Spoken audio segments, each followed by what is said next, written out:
Olá meu irmão, olá minha irmã, graça e paz de Cristo no seu coração. Meu nome é Marcos, seja muito bem-vindo aqui a mais um vídeo de estudo bíblico aqui no canal do Peregrino. É sempre um prazer e uma honra ter você aqui comigo. Hoje nós vamos dar continuidade aqui ao nosso programa do Projeto do Discipulado Cristão. Essa aqui é a nossa 37ª videoaula. Estamos caminhando para o final da nossa programação aqui, mas é um prazer ter você aqui comigo. Caso você não conheça todos os nossos vídeos anteriores a esse, fica comigo aqui até o final, que eu vou deixar um card para você aqui, onde você vai poder acessar a playlist e assim você ter acesso ao conteúdo de todos os vídeos anteriores a este aqui, ok? Bom, hoje nós vamos falar aqui sobre o capítulo 15 do livro de Números, um capítulo muito interessante, que eu tenho certeza que você vai extrair desse capítulo conhecimento e crescimento espiritual para a tua vida. Então fica aqui comigo. E caso você ainda não seja um inscrito aqui no canal do Peregrino, eu vou deixar aqui para você aqui, ó. Faz a tua inscrição agora. Não esqueça de assinalar aquele sininho para você poder receber uma notificação toda vez que eu postar um vídeo novo. E vou deixar aqui na descrição deste vídeo o endereço para as minhas demais mídias sociais. Tem lá o Facebook, o Instagram e o Twitter, para que você possa também seguir o Peregrino nessas outras mídias sociais, ok? Antes de começarmos, vamos fazer a nossa oração. Eu vou pedir para que você me acompanhe e feche os seus olhos. Querido Deus, mais uma vez estamos aqui, Senhor, diante da Tua presença para, nesse momento, dedicarmos um tempo de estudo à Tua Palavra. E te pedimos, ó Pai, que Tu abra nossa mente, o nosso coração, nosso entendimento, nos dê conhecimento e sabedoria para que possamos compreender os mistérios da Tua santa e bendita palavra. Em nome de Jesus eu oro e agradeço por tudo. Amém. Querido, então eu vou pedir para que você abra a sua Bíblia, para que você vá me acompanhando. Nós vamos lá então no capítulo 15 do livro de Números. Você vai ver que algumas versões bíblicas, o título desse capítulo começa, como as ofertas suplementares. Em outros você vai ver as leis acerca das ofertas, enfim.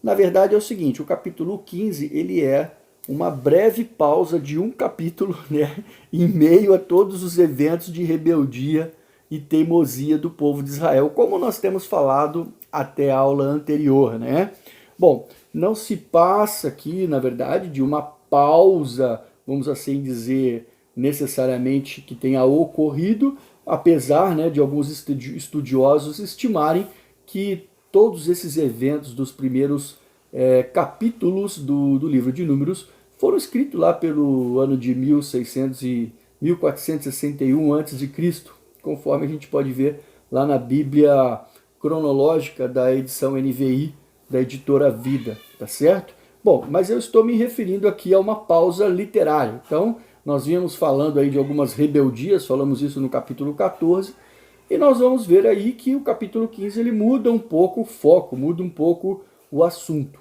Mas deixa eu só fazer aqui um rápido overview para você. No capítulo 14 nós vimos ali que a rebelião do povo de Israel, em decorrência daquela má notícia daqueles espias que foram reconhecer as terras de Canaã, 10 deles trouxeram uma notícia não muito agradável para o povo, e o povo acabou se rebelando contra Deus e contra Moisés e Arão. E aí, por consequência disso, Deus então trouxe o juízo, vamos assim dizer, decretou a sentença de morte para aquele povo, aquela primeira geração do povo de Israel que saiu do Egito, dizendo que eles então não herdariam a terra prometida, mas eles morreriam no deserto, tá certo? E quem herdaria a terra prometida seria a segunda geração, ou seja, os filhos deles. Nesse caso aí, caso você não tenha ainda assistido a aula anterior, eu vou deixar aqui um card para que você possa acessar esse vídeo e também ir lá e assistir o que nós falamos ali do capítulo 14, capítulo muito interessante. Bom, e agora no capítulo 15 nós vamos ver aqui que nós voltaremos a ser mais um capítulo onde Moisés traz mais algumas orientações deixadas por Deus ao povo de Israel. Nós veremos aqui que esse capítulo ele se divide em 3 partes, vamos assim dizer, em 3 assuntos distintos. Do verso 1 ao 30 nós vamos ter essas leis acerca das ofertas, como eu falei, ou as leis das ofertas complementares ou suplementares. Do verso 32 ao 36, temos aqui um assunto muito interessante, que é um castigo a um homem que desrespeitou a lei do sábado, né? E também do verso 37 ao 41, nós falaremos aqui sobre um mandamento de Deus também muito interessante, que é a questão que Deus manda bordar franjas azuis nas roupas do povo de Israel. E nós temos aqui um propósito que Deus determina por detrás de tudo isso, que nós vamos conversar um pouquinho mais à frente. Então fica comigo, porque são 3 assuntos muito interessantes que nós vamos estar tratando nesse vídeo. Curioso, não é? Então vamos lá. O capítulo 15, ele tem também, né, em si, ele traz uma característica muito interessante, pois apesar de nós termos visto lá no capítulo anterior que Deus aí decretou, né, vamos assim dizer, uma sentença de morte para aquela primeira geração do povo do Egito, no capítulo 15 nós já temos uma esperança. Por isso até que eu coloquei aí o título, né, do vídeo. Deus traz o juízo, mas também a esperança. Por quê? Porque você vai ver que Deus traz ali para o povo de Israel, mesmo depois de ter trazido o juízo condenando aquela primeira geração à morte, a esperança ao povo que seria o herdeiro, ou seja, a segunda geração, que seria a geração que seria preparada para herdar a terra prometida, tá? Ou seja, é Deus aqui mostrando, né, que as suas promessas, elas são infalíveis e elas vão se cumprir, fosse com a primeira ou fosse com a segunda geração, tá? Bom, e por que nós podemos falar assim, né? Porque nós vamos ver aqui que as ofertas que Deus manda trazer nesse capítulo, elas deveriam ser umas ofertas especiais, exatamente dedicadas a Deus, quando o povo chegasse na terra prometida. Eu vou ler aqui para você aqui, vamos ler aqui o verso 2 e 3, tá? Eu vou te pedir para que, se você tiver com a sua Bíblia, você me acompanhe. No verso 2 fala o seguinte, né? Fala aos filhos de Israel e diz-lhes: quando entrardes na terra de vossas habitações, que eu vos darei, ao Senhor apresentardes ofertas queimadas, holocausto ou sacrifício, e seja em cumprimento de um voto ou a título de oferta voluntária, e seja nas nossas solenidades, para oferecer com sacrifício de ovelhas ou vacas em cheiro suave ao Senhor. Então, a gente observa que era aqui uma orientação de Deus para que fosse oferecido uma oferta específica para aquela situação quando eles chegassem na terra prometida. E nós vamos ver aqui que do verso 4 ao 12, nós temos as orientações detalhadas de como essas ofertas deveriam ser oferecidas, a quantidade, daquilo que Deus definia para cada tipo de oferta e sacrifício. Eu não vou me aprofundar muito nesse assunto das ofertas e dos rituais, porque também nós já temos uma videoaula gravada, onde eu falo sobre os tipos de ofertas e sacrifícios do Antigo Testamento. Se eu não me engano, é a aula número 13. Eu vou pesquisar, mas também eu vou deixar para você aqui um card para que você possa acessar o link dessa videoaula, tá? Mas eu quero te chamar a atenção para que você vá comigo ler agora um detalhe muito interessante que está entre os versos 13 e 16. Vamos ver ali o que diz entre os versos 13 e 16. O verso 13 diz o seguinte: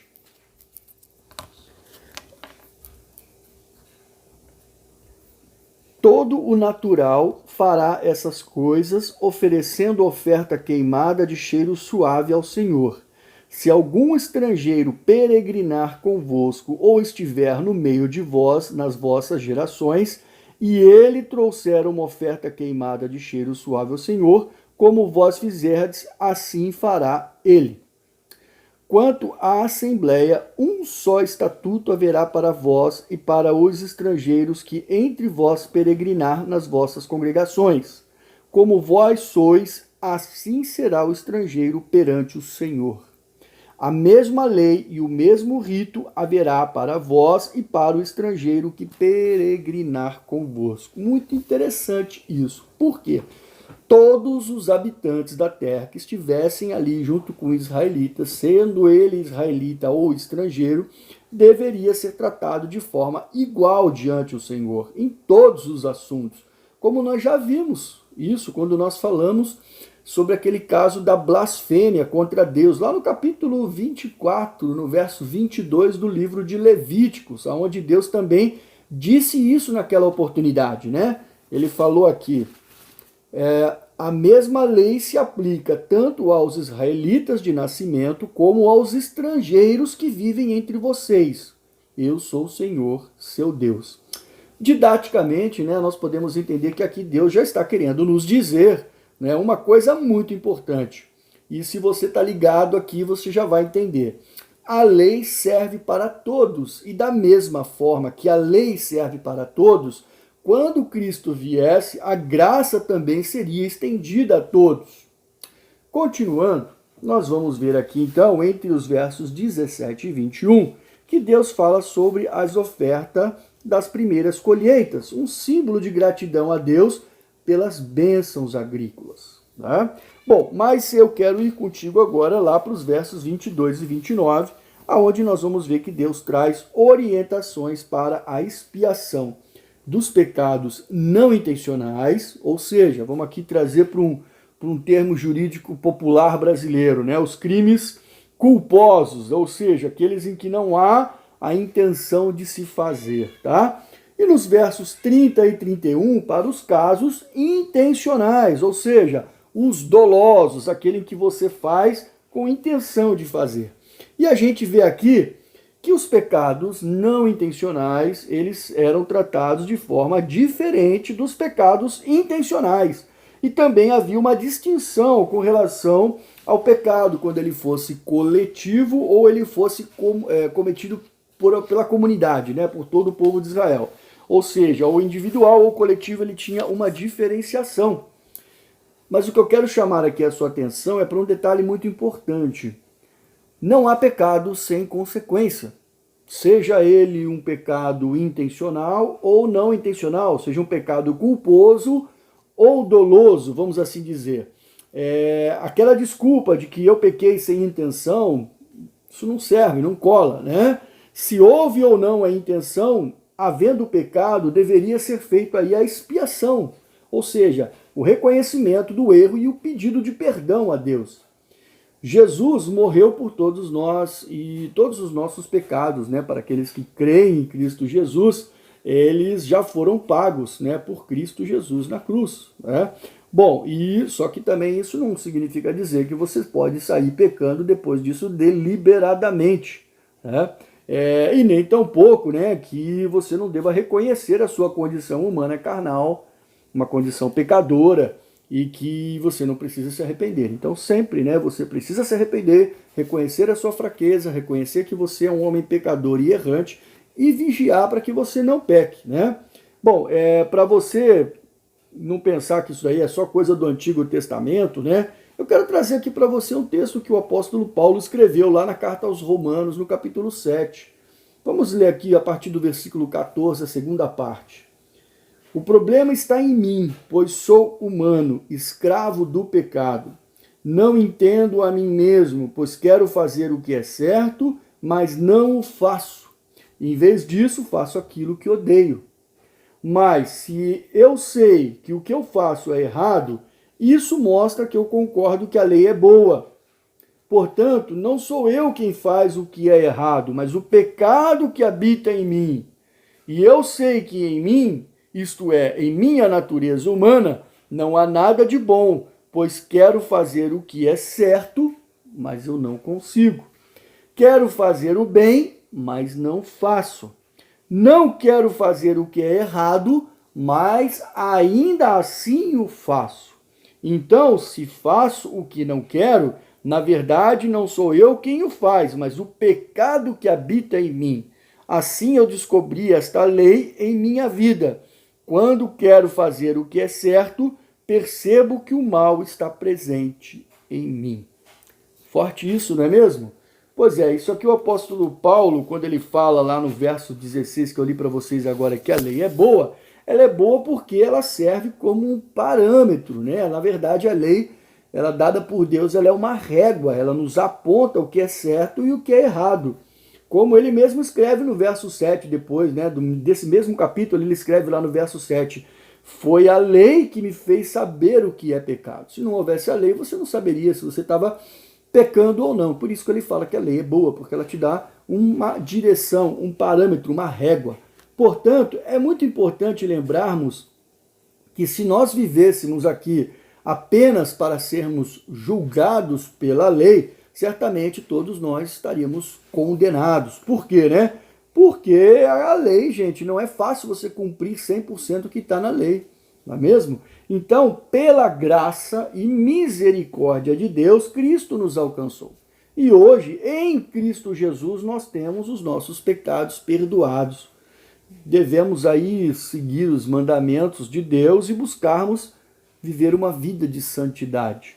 Mas certos de que, se porventura nós errarmos, dentro de nós temos que ter o arrependimento para sermos alcançados pela maravilhosa graça de Deus em Cristo Jesus. Amém? Voltando aqui para o nosso estudo bíblico, vamos falar agora então dos versos 32 ao 36. O verso 32 ao 36, nós vamos ver aqui que um homem foi apanhado recolhendo lenhas em um dia de sábado. Uau! Estava infringindo um mandamento de Deus. As pessoas então o encontraram e levaram ele e as lenhas para Moisés e Arão. E a gente vê aqui na Bíblia que esse foi o primeiro infrator da lei do sábado, né? Inclusive, sobre o sábado, nós também já temos um vídeo gravado que fala sobre isso, abordando esse assunto, onde eu falo sobre as festas bíblicas do Antigo Testamento. Eu vou deixar aqui também um cardzinho para você, se eu não me engano é a aula 23, para que você possa assistir lá, falando sobre as festas, todas as festas, e aí a gente inclui o sábado nessas festas. Então, como ele foi o primeiro, né, Moisés até então não sabia aqui qual era a punição que aquele homem deveria receber. Quando Deus então deu o mandamento do sábado para Moisés, Deus não havia estabelecido qual seria a punição. E Moisés, né, prudentemente, mantém esse homem preso até que Deus determine para ele o que fazer. E a gente vai ver que Deus, lá no verso 35, Deus manda Moisés executar o infrator com morte de apedrejamento. E assim foi feito. O homem foi levado pela comunidade para fora do acampamento e foi apedrejado. Apedrejaram o camarada até a morte. O que nós podemos aprender com isso, né? Vamos ver se a gente consegue tirar alguma coisa aqui. Bom, primeiro eu vejo aqui a questão da fidelidade aos mandamentos de Deus, né? Deus sabia com quem estava lidando, um povo totalmente teimoso, desobediente e que precisava de leis firmes para que o povo pudesse se enquadrar.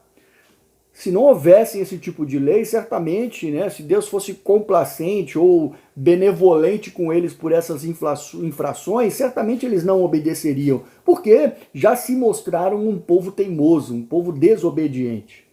Outra coisa que a gente consegue aprender aqui também é a justiça de Deus. Deus é um ser justo, né? Foi combinado, não é caro. O povo aceitou seguir os mandamentos de Deus. Houve ali uma aliança, como nós vimos lá no Monte Sinai, uma aliança. Portanto, deveriam respeitar as cláusulas contratuais dessa aliança. A gente vê também aqui que Moisés foi prudente, foi paciente e foi respeitoso com a soberania de Deus. Moisés não agiu por conta própria. Apesar de ele ser o líder do povo de Israel, ele não tomou ali a decisão dele aplicar a pena naquele cidadão. Ele, na verdade, ele esperou Deus se manifestar. Como a lei era de Deus, nada mais correto do que Deus determinar qual era a punição que aquele homem deveria ter. Moisés, então, como nós vimos, né, semelhante ao caso daquele cara que blasfemou contra Deus lá no livro de Levítico, que agiu também da forma lá de blasfêmia, Moisés agiu da mesma forma. Moisés esperou Deus determinar qual seria a punição e a partir dali então foi executado aquilo que Deus mandou. A obra é de Deus, o mandamento era de Deus. E uma reflexão para nós aqui, né? Quantas vezes na obra de Deus, na igreja de Cristo, nós queremos tomar as nossas próprias decisões. Coisas que muitas das vezes, entendo eu, que é da alçada de Deus decidir e não nós. Tá? Bom, amém? Vamos prosseguir. E para poder finalizar esse capítulo, nós vamos ver aqui o último assunto, que é muito interessante também, as franjas nas roupas que foram escritas, né? Aqui entre os versos 37 ao 41. Eu quero ler para você aqui do verso 38 ao 40. Vamos ler aqui o que diz? Fala aos filhos de Israel e dize-lhes que por todas as suas gerações, façam franjas nas bordas das vestes e ponham nas bordas das vestes com um cordão azul, símbolo de santidade, uma lembrança ao Senhor, né? Um símbolo de céu. Tereis essas franjas para que, vendo-as, vos lembreis de todos os mandamentos do Senhor, para que cumprirdes e não sigais vossos corações e nem vossos olhos, com os quais ainda andais adulterando. Forte, né? Então vos lembrareis de cumprir todos os meus mandamentos e sereis consagrados ao vosso Deus.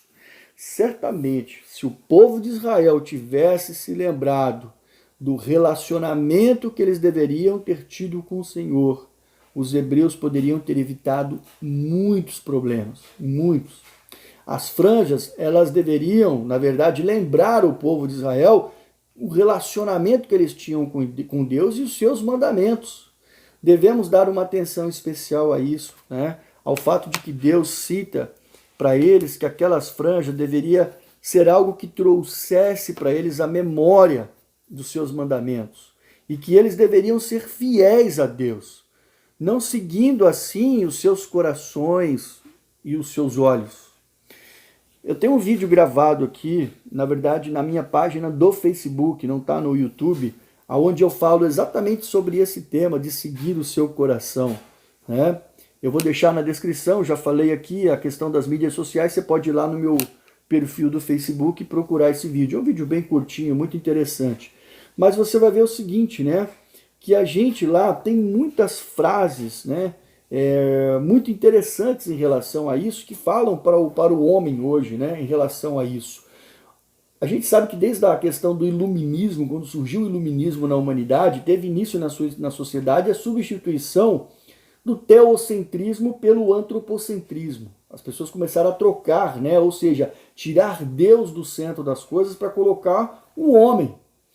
E aquelas frases lindas que a gente costuma ler por aí, que soam muito bem aos nossos ouvidos, né? Muitas vezes até como frases motivacionais. Aquela, por exemplo, assim, ó, você é capaz de tudo, sua felicidade depende exclusivamente de você, siga seu coração e seja feliz, siga o seu coração porque ele sabe o que é melhor para você.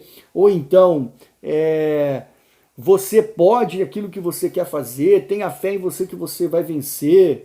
Gente, são todas frases muito lindas, mas essas frases elas não têm nada de Bíblia, não são bíblicas, porque na verdade elas tiram Deus da sua vida e colocam você como centro do universo, como se tudo na sua vida fosse você. E tem uma outra frase que eu acho muito interessante, né, que eu li esses dias, né, que fala o seguinte, né, se Deus quiser nos derrubar, ele não precisa bater em você, basta ele deixar você sozinho. Nós não somos nada, nós somos errantes, pecadores, nós somos falhos, imperfeitos. Como eu acabei de falar, a parte de palavra do apóstolo Paulo ali, o que eu quero fazer de bem eu não faço, mas o que eu não quero fazer é o que eu faço. É assim que nós somos. Então nós precisamos reconhecer que sem Deus nós não somos nada, né? Nós precisamos lembrar que a criatura aqui somos nós, que Ele é o Criador. Tem muita gente querendo inverter as coisas. Na verdade, inverter as coisas hoje está na moda nesse momento, né? O que mais se vê são inversão de valores. Hoje você precisa, né, entender que não é necessário você bordar sua roupa com uma franja azul para você se lembrar dos mandamentos de Deus, né? Você pode consultar os mandamentos de Deus aqui, ó, a toda hora. A hora que você quiser, você vem aqui, consulta os mandamentos de Deus. E tem um detalhe, você também tem uma conexão direta para tirar suas dúvidas. Basta você dobrar o teu joelho e pedir para que Deus te dê a guia através do Espírito Santo, que ele vai te orientar. Então isso é muito importante para nós. E dessa forma aqui, finalizamos aqui o capítulo 15. Eu espero que isso possa, de alguma maneira, ter trazido para você conhecimento, provocar uma reflexão, que você consiga crescer espiritualmente com isso. E se você gostou desse vídeo, não deixe aqui de curtir, de compartilhar, de se inscrever no canal, caso você não seja um inscrito, e seguir a gente aqui no canal do Peregrino, ok? Deus abençoe a sua vida poderosamente e, se Deus quiser, nos vemos aqui na próxima semana, dando continuidade aqui no capítulo 16. Vamos voltar a falar de rebeldia, né? Um forte abraço, fique com Deus e até o próximo vídeo.